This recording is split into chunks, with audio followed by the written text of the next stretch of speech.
feeding the pets breakfast.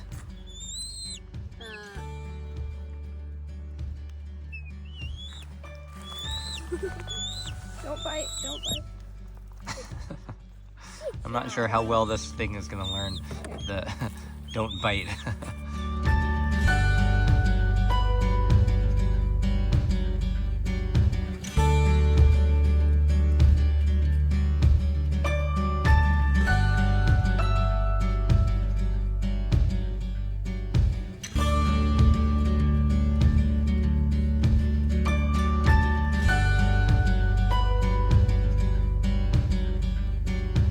We have created a nest.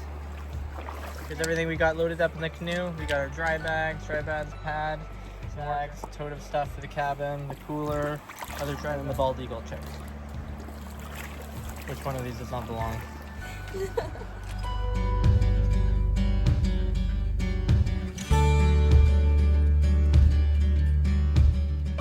All right, it's eagle feeding time.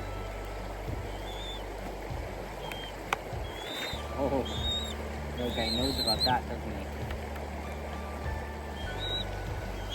We've been feeding him until his crop gets full. It's lunchtime for everybody. Why so gentle?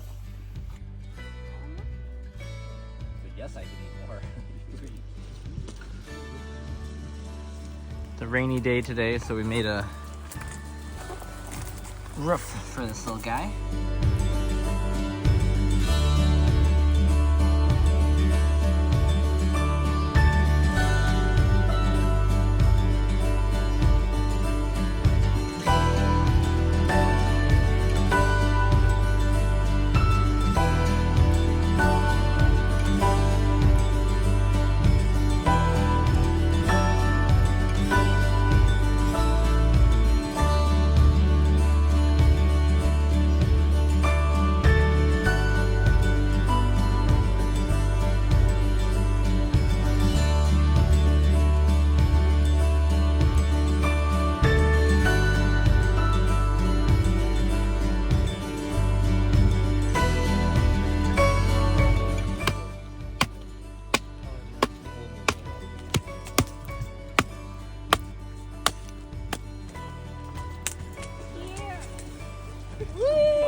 Look at him. He's flying. He's flying. That was a nice stretchy thing. Buckbeak's first bath.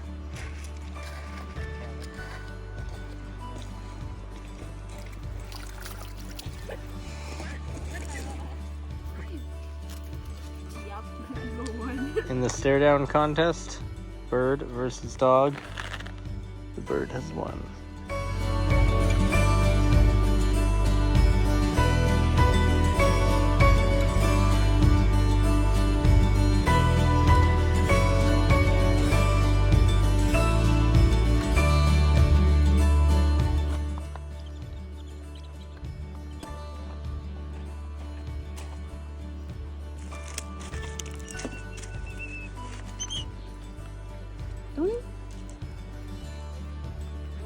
Oh.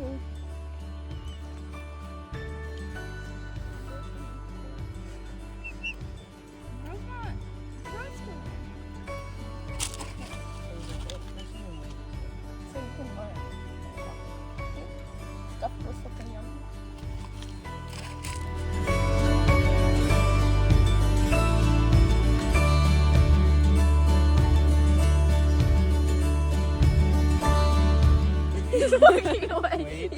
He wouldn't. He wants the blanket. Aww, that's so cute. Alright, we've got the canoes packed, and the eagle is in the boat, complete with his willow shade. Hopefully.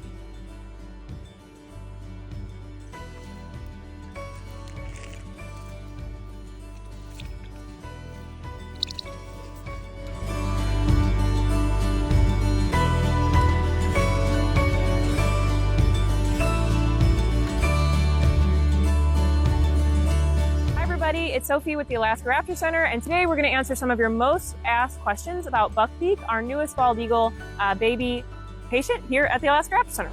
So,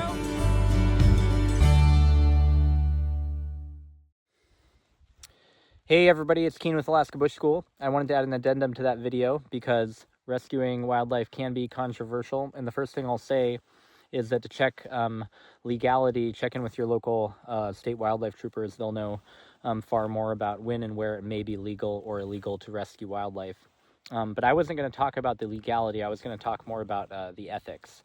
And what I wanted to start with is by saying that when we found Buckbeak, we knew that there was zero chance that he would get reunited with the rest of the birds in his nest. And that's number one, is if you're trying to make the decision to rescue something, you should know that it's truly abandoned or that it will truly die on its own.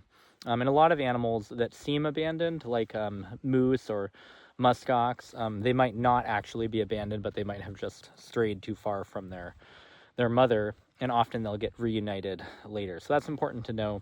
And I spent a lot of time studying raptors as a kid, so I knew that, for example, Buckbeak's siblings in the nest were probably the ones who actually injured him and probably were responsible for pushing him out of the nest in the first place. So even had I climbed back up that tree and dunked him back in the nest, there was no chance that he would survive.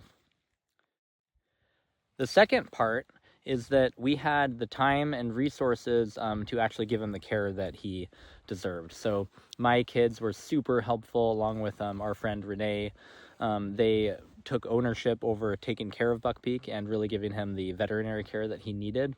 And I wouldn't have been able to do that if it were just myself. And we also figured there was a really high likelihood that somewhere someone would be willing to adopt him into a wildlife rehab center or a rescue center, and sure enough, that's what we were able to find with the facility in Sitka. There are lots of injured animals out there, and unfortunately, there are not homes for all of them, especially smaller birds and things like that. But within a bald eagle, we figured the chances were very high we could find a home for him. The third thing for me is in the ethics of choosing to rescue a wild animal as opposed to letting it die on its own or putting it out of its misery if it were, going to die on its own. And we looked at Buckbeak and we decided that we were going to try to save him. And primarily, the reasons were that we believed that it's better to try and save an animal that's injured than it is to try and let it die on its own.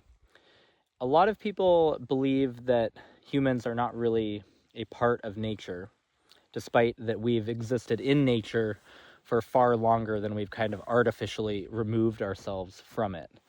And I think when we walk through nature and we see an animal that might be injured or suffering, our natural inclination to want to save it is one of the most positive things about being human.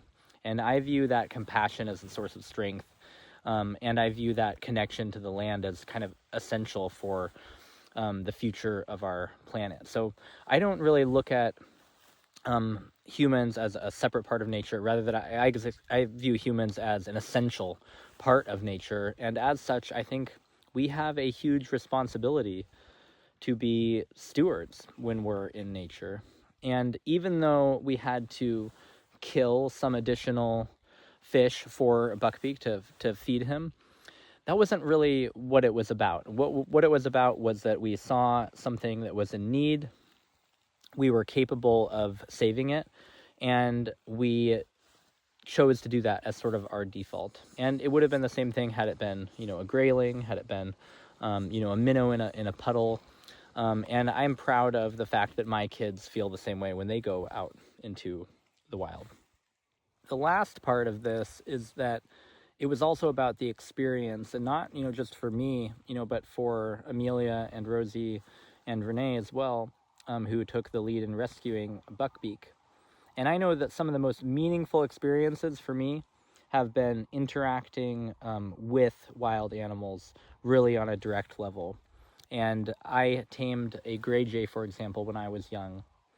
And that experience of taming a gray jay to land on my hand probably had a profound impact on me in the way that I look at wildlife, the amount of compassion I have and the connection I have with the land.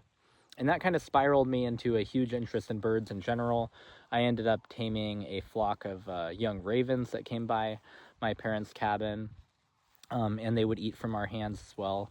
And these are things that are, you know, really kind of looked down upon if you talk to most wildlife biologists, because they, rightfully so, don't want people to interfere and cause problems with wild animals, especially wild animals that, you know, that are not as docile as a raven or as, you know, as a gray jay.